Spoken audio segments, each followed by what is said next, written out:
మీ business ఏదైనా మీ ఊర్లో promotion చేయాలంటే అది సుమన్ టీవీతోనే సాధ్యం. ఇప్పుడే సంప్రదించండి. Welcome to Suman TV. మనం ప్రస్తుతం మహబూబాబాద్ జిల్లాలోని జర్నలిస్ట్ కాలనీలో ఉన్నాం. నిన్న ఇక్కడ ఒక దారుణం చోటు చేసుకుంది. అసలు దొంగతనాలు జరగాలంటే నైట్లో ఎప్పుడో మధ్యరాత్రిలో జరుగుతుంది. కానీ ఇక్కడ వినూత్నంగా నిన్న మధ్యాహ్నం పట్టపగలే ఒక ఇంట్లో చోరీ జరిగింది. బానోతు లక్ష్మణ్ చుక్కమ్మ వాళ్ళ ఇంట్లో మిట్ట మధ్యాహ్నం చోరీ జరిగింది. ఎందుకనంటే వాళ్ళు ఆమె ఆరోగ్యం బాగోలేక 1,10,000 రూపాయలు పక్కన అప్పు తెచ్చుకొని ఇంట్లో పెట్టుకున్న సంఘటన. వాళ్ళు పనికెళ్ళి వచ్చేలోపు సాయంత్రం తిరిగి వచ్చేలోపు వాళ్ళ ఇంటికి తాళం పలకొట్టి దొంగతనం జరిగింది. వాళ్ళు పాపం హాస్పిటల్ పోతానికి బాగా ఇబ్బంది పడుతున్నారు. అసలు ఎందుకు ఏం జరిగింది అనేది వాళ్ళు ఉన్నారు ఇక్కడ. చుక్కమ్మ, వారి బిడ్డ విజయ, బానోతు లక్ష్మణ్ గారు ఉన్నారు. అసలు ఏం జరిగింది అనేది వారి మాటల్లో అడిగి తెలుసుకునే ప్రయత్నం చేద్దాం రండి. నా పేరు విజయ అండి. నేను టెట్ ఎగ్జామ్ కానీ మా అమ్మ వాళ్ళ దగ్గరకు వచ్చాను ప్రిపేర్ అవుదామని. ఇంతలోనే అమ్మకు ఆరోగ్యం బాగలేకపోతే అప్పు తీసుకొచ్చాము డబ్బులు. అమ్మకి యశోద హాస్పిటల్ తీసుకెళ్ళాలని. ఇతన్నంలో మా మావయ్య గారికి సర్జరీ అయింది కాళ్ళకి. అయితే అక్కడికి వెళ్ళినాము. నిన్న 9 o'clockకి వెళ్ళినాము. నిన్న మార్నింగ్. ఈవినింగ్ 7 o'clock వచ్చేసరికి ఇది తలుపు పగలగొట్టి ఉంది. రైస్ డబ్బాలో 1,10,000, గోల్డ్ ఏమో 2 తులాల పైనే ఉంది. ఇక పగలగొట్టి అంత చిందరవందరగా చేసి వెళ్ళిపోయారు మా నాన్న. మా అమ్మ 5 సంవత్సరాల నుంచి ఇక్కడ మహబూబాబాద్లో మహిమా నర్సరీలో పనిచేస్తున్నారు. వాచ్మెన్గా పనిచేస్తున్నారు. మా అమ్మకి ఆరోగ్యం బాగాలేదని తెచ్చుకున్న డబ్బులు అవి. రేపు వెళ్ళాలి, మా అమ్మని తీసుకెళ్ళాలంటే ఇప్పుడు డబ్బులు లేవు. మేము బతకాలంటే కూడా మా ప్రాణం, అసలు మమ్మల్ని కూడా చంపేస్తారేమో అని భయం వేస్తుంది. మాకు నిద్ర లేదు, తిండి లేదు. మా అమ్మకి ఆరోగ్యం బాగాలేదు, మా నాన్నకి ఆరోగ్యం బాగాలేదు. ఇద్దరికి 60 సంవత్సరాల పైనే ఉంటుంది. భూమి లేదు, ఆస్తి లేదు, ఇల్లు లేదు. వాళ్ళకేం చేత కాదు. ఆరోగ్యం కోసం అని తెచ్చుకున్న డబ్బులకి దొంగలు పడి పట్టపోగులే ఇంత దారుణం జరిగింది.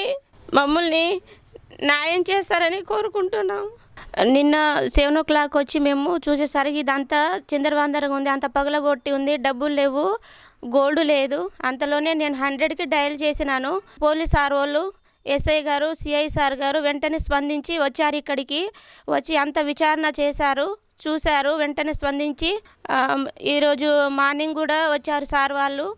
ఇక్కడ పక్కన ఇంటి వాళ్ళ ఈ వీళ్ళ నేము, ఇటు పక్కన వాళ్ళ నేము చూశారు. అంతా ఎంక్వైరీ తీశారు.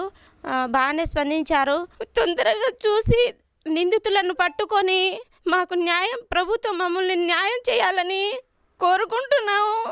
నిన్న 9ంటికి మేము మా తమ్ముడు బాగా లేకపోతే మేము చూసటానికి పోయినాం. మళ్ళీ సాయంత్రం 7 గంటలకు వచ్చినాం. తలుపు పలగగొట్టి పెట్టాని, అంత బియ్యం పట్టాని పలగగొట్టి 1,10,000 రూపాయలు వడ్డీతోటి తెచ్చి పెట్టినాం. మాకు చేత కాదు. మేము హాస్పిటల్కి వెళ్ళాలని మొక్కుతుంటాము. నాయన మాకు సహాయం చేయని ఏడుకుంటున్నాం తండ్రి. భూమి లేదు, మాకు గతి లేదు. ఒక పాపనైతే పెళ్లి చేసినాం. మా పాప అయితే ఇక్కడ ఎగ్జామ్ రాసటానికి అని ఎగ్జామ్ పడుతుందని ఇక్కడ వచ్చింది. మా పాప కూడా మేము అందరం పోయినాం. మా ఆయన నర్సరీకి అనంతరం పోయిండు. పొద్దున 7ంటికే, సాయంత్రం 6:30 గంటకి వచ్చిండు. బయటనే ఉన్నాడు. తలుపు ఇక్కడ నుంచి గేటుని తాళం తీసి ఇక్కడ వచ్చి చూస్తే బుర్ర తాళం అంతా పలగగొట్టి, ఇంట్లో చూస్తే ఆ పెట్టని తాళం అంతా పలగగొట్టి అంతా చీకులు అంతా వేసిపోయారు. నాయన మాకు న్యాయం చేయరు తండ్రి. మా తండ్రులు మీరే.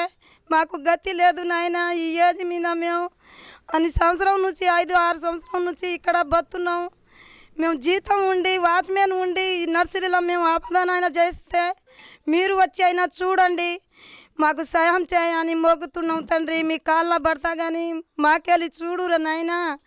ఇగో మా పరిస్థితి అట్లా ఉంది. మేము ఏ కష్టం చేసినా ఈ ఎండ అంతా మా మీద వెళుతుంది, వర్షాకాలం అంతా మా మీద వెళుతుంది.